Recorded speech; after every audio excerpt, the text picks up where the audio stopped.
This is a quick video to help you to draw this detail. And if you take a look at the step-by-step sheet here, we're drawing it basically in 2D and then using press pull and drawing circles on the side face of this box, and then using here union to union these two pieces or three pieces together, four actually. So we can go back and take a look at some of these dimensions that we're going to be using. First of all, we have 2.5 between the circles. So if we start the line, we can pick a point, pull our mouse over, type in 2.5 and enter, and then enter again. And this line is going to determine where the circles are. So now if I look at the circle radius, here I have a radius of 1 for the bigger circle and a radius of 0.5 for the smaller one for both sides. So I can start here circle center radius and then click and type in 0.5 and enter. And then I can here start the command again, click and type in 1 and enter. Now you could draw those again, but I think it's good practice to use copy. So here in the modified panel, I'm in the workspace called 3D modeling. Still, we can start the copy command and select these two circles, enter them, and then pick a base point here at the left side to establish a point where we want to pick them up, and then over here click and you've just copied them. Use your escape key to go back to the command line. Now we're ready to draw a line from the top of this circle to the top of the other circle. To do that, we're going to need to use the quadrant object snap. The sixth icon here is the object snap icon. You can rest your pointer on that icon, right click, and make sure that you have a blue box here in front of quadrant. If you don't, you can go ahead and click on quadrant to get that. Now I can start the line command, and here's my quadrant object snap. I can click there and click here. And I know that I can start the line command again and create another line here and here. And we can start the line command again and create here lines from quadrant to quadrant. I can right click and pick enter and then right click and repeat the last command that I just used, and that's what I was doing to get back to the line command instead of going back up into the panel each time. Also, we have the fifth and sixth icon. They're blue and on down here at the bottom. Those are the only two that we need right now. Some people like to use ortho, which is also another way of drawing straight lines. And some people like to have dynamic input on, which will put the dialog with AutoCAD at your pointer instead of in the command line, and you have some options here for typing in your length and tabbing to type in your angle.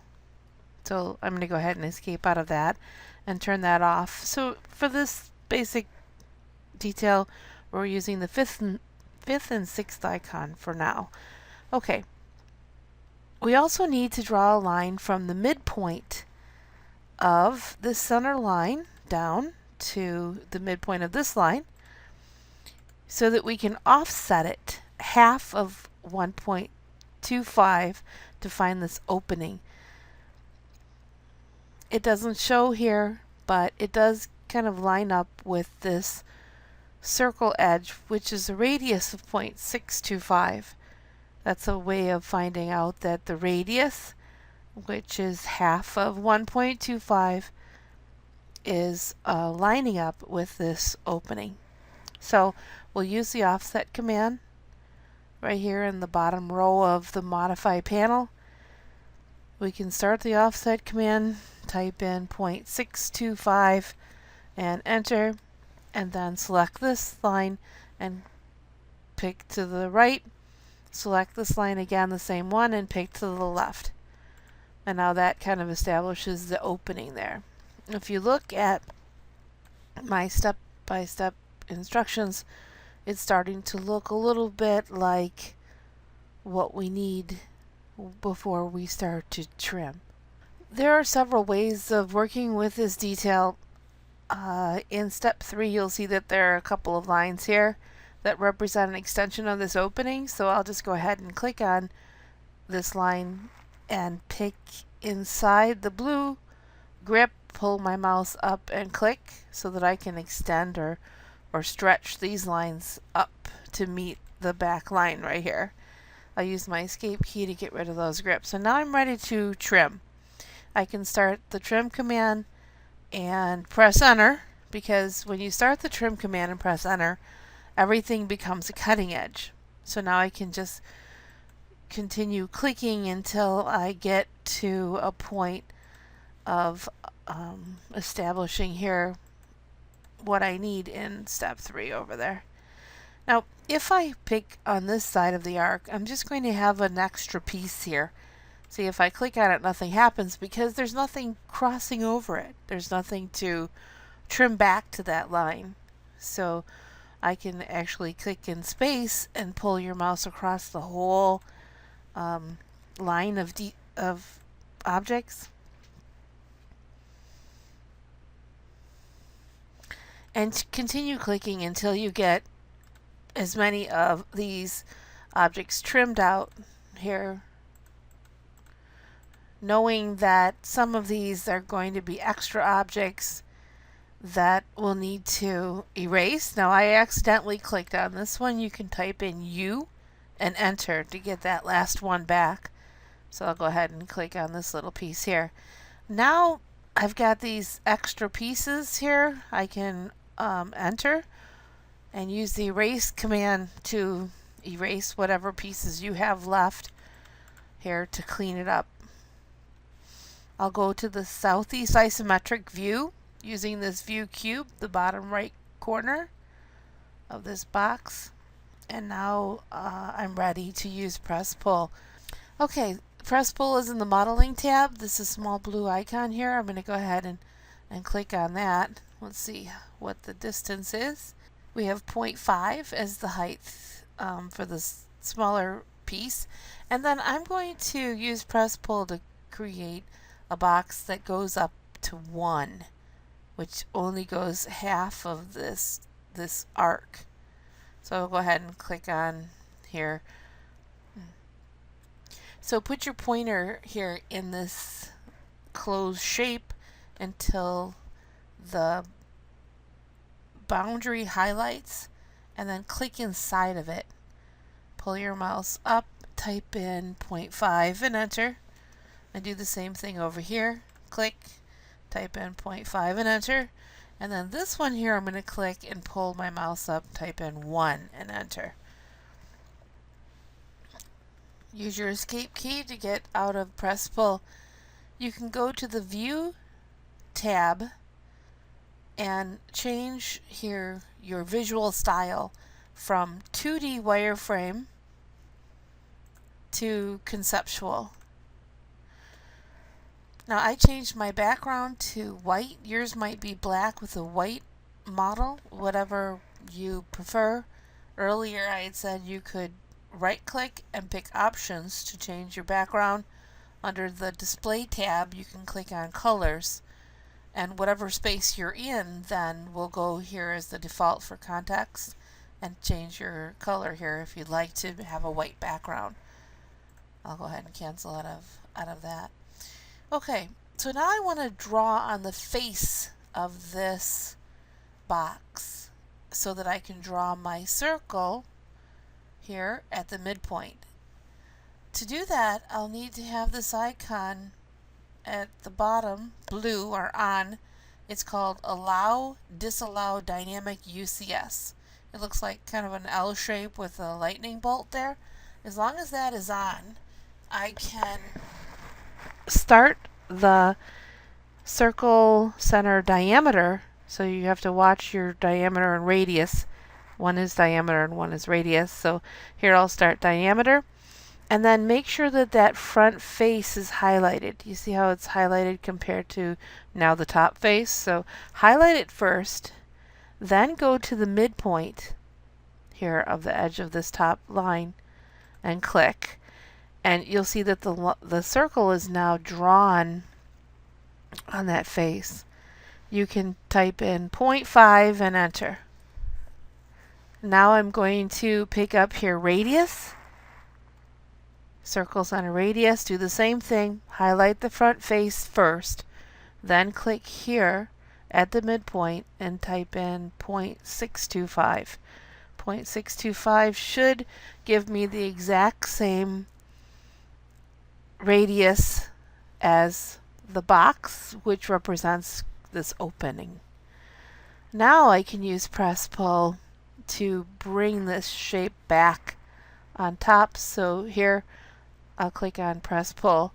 If you go inside that shape, see now it highlighted, but sometimes you have to hold your shift key down and press the wheel of your mouse to kind of tilt it a little bit, moving your mouse, holding your shift key and the wheel of your mouse to be able to highlight just that shape. You can then, when it's highlighted, click, pull your mouse back, and then instead of typing in 0.5, we can just click right here at the end point of the back corner, and it establishes the depth.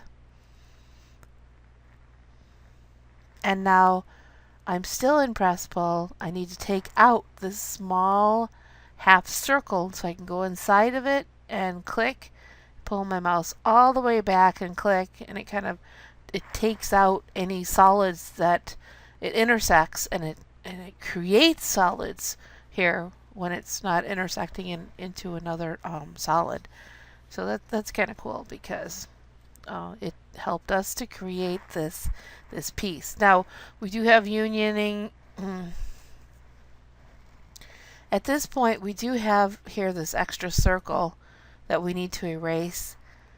Sometimes it's hard to select an object that is on top of a solid shape, right? You end up getting the solid shape instead of the object. One way to select an object that's underneath another one is to use what's called selection cycling. It's actually the second icon here from the end. I'll go ahead and turn that on. With selection cycling on, if you get close to an edge that has several objects, when you select that object, you'll have a menu that shows all the different objects that are close to it. So you can select the circle or the solid shape. So I'll select the circle and then I'll pick erase. Now I want to turn off selection cycling because it does continue when you're selecting objects. Right now we have 4 pieces that are individual pieces, and we can union those. So in the solid editing panel up here, I'm going to click on this icon that's kind of 2 blue circles, and then I'll select all 4 of my objects. You can click in space and pull your mouse across here, or you can just click each one, 1, 2, 3, 4, and then enter. So normally we would create layers for the viewport and plot in the layout 1. But what happens if we were in a different view? Maybe we like a view that looks sort of like that, and we didn't have a specific view that's a preset view.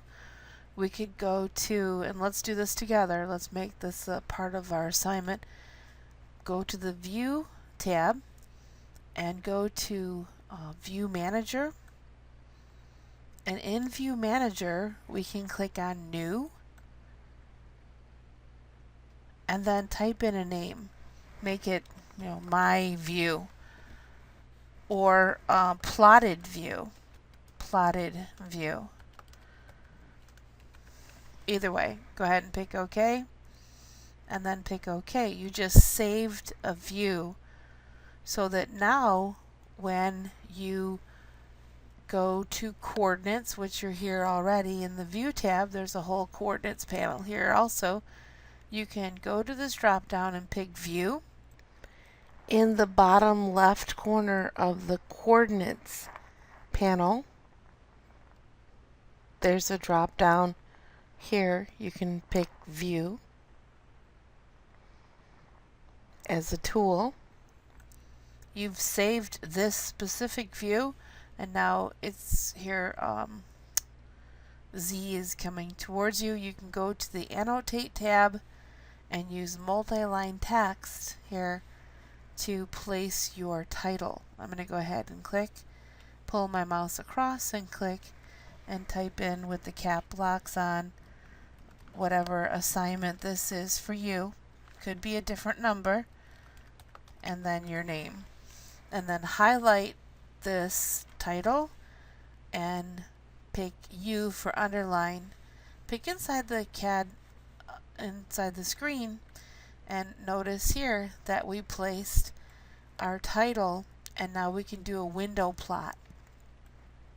Now if you think this is a little big, seems a little bit big, let's go ahead and double click on that text, highlight the whole thing, and we'll change this from 0.2, just click right on the number 0.2, and let's try 0.18 possibly. See, that's a little bit smaller, maybe 0.17. See how it's starting to get a little bit smaller? I'll click out in the AutoCAD screen, and now I have here a text that looks right. I can then, when I plot it, I can go to plot and change the printer, whatever printer you're using. And so now when I do a window in this drop down here, I'm going to click a point, pull my mouse across, click a point, change my here plot style table to monochrome. I'll pick yes for the layouts, apply it to the layout. Actually, let's put a check mark and center the plot, and then apply it to the layout and pick preview. When you pick preview, you'll see that here is your detail with the title. Okay, I'm going to cancel out of this. So go ahead and save your file based on the assignment number, and we should go back and put here this file in the coordinates panel to back to the world. And so now if you start to rotate here using your shift key and the wheel of your mouse, you see how the text is still there. The text is there for printing. You can put it on a separate layer if you'd like to turn it on and off. But now that you've saved that view, you can go over to the View tab, and in this drop down of views right here, there is your plotted view, my plotted view, or whatever you called it, and it brings you right back to that same view that you needed when you printed. Okay, great. Save your file and let me know if you have any questions. I'm here to help you.